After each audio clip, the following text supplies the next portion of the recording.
معنا الأستاذ فيصل علوي اللي هو الآن في الاستديو الآخر بيسجل مجموعة كبيرة من أعماله. أستاذ فيصل مساء الخير. مساء الخير. أهلا وسهلا، كيف أنتم؟ الله يسلمك. الله يسلمك. كيفك يا أستاذ يا أبو صلاح؟ حياك الله يا أستاذ فيصل، أهلا وسهلا بك. الله يعافيك. نشرفنا بسماع صوتك. والله مشتاقين. حياك الله. أنت تغني وأنا أبكي. الله يسلم حالك يا ربنا، إن شاء الله ما يجيب حزن يعني. على كل حال أنا عاوز أقول خير. أنت قلت إنك كبرت يا أستاذ أيوب. ها؟ يعني أنت كل ما تكبر تحلو. قلت في هذا من لطفك. قبل هذا أنا كنت في الخارج أتابعك، قلت إن العمر يجري أو يسرقك أو مش عارف إيش. فأنا عرفت أيوب الفنان والإنسان والموقف في آن واحد. نعم.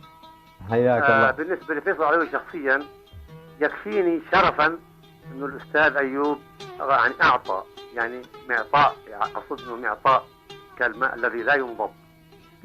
أعطى للوطن، أعطى للأرض والفلاح والإنسان. ويكفيني شرفا إنه تفتتح أو يفتتح أو تفتتح القنوات، القناة الفضائية الأولى والقناة الثانية والإذاعات، أكانت في صنعاء أو في عدن، ويرتفع العلم شامخا علم الجمهورية اليمنية بإنشودة الأستاذ أيوب فارس.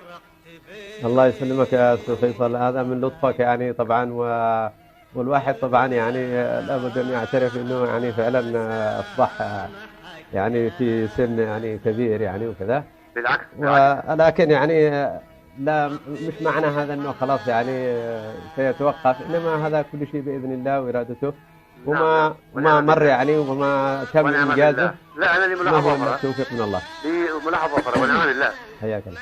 الأستاذ أيوب، أعتقد كلنا درسنا أنا وأنت في المدارس يقولوا بأنه العقل السليم في الجسم السليم. هذا صحيح. ولكن الأستاذ أيوب طارش أنا أقول أنه صاحب العزف السليم والصوت السليم في آن واحد. الله يسلمك. فربنا يعطيك صوت العمر إن شاء الله. آمين يا رب. ألف شكر ألف شكر. شكرا لك. ربنا يمن عليك بالصحة والعافية. وإياكم. أتمنى لك التوفيق إن شاء الله. إن شاء الله. وسوف أزورك الفتيل. وليلة سعيدة. إن شاء الله. وفيها الفرصة للجمهور الكريم. وربنا يخليك إن شاء الله. شكرا لك أستاذ فيصل. وأرجو من الدولة بأن تلفت على الأستاذ أيوب ومن أمثاله. شكرا جزيلا. شكرا لك أستاذ فيصل.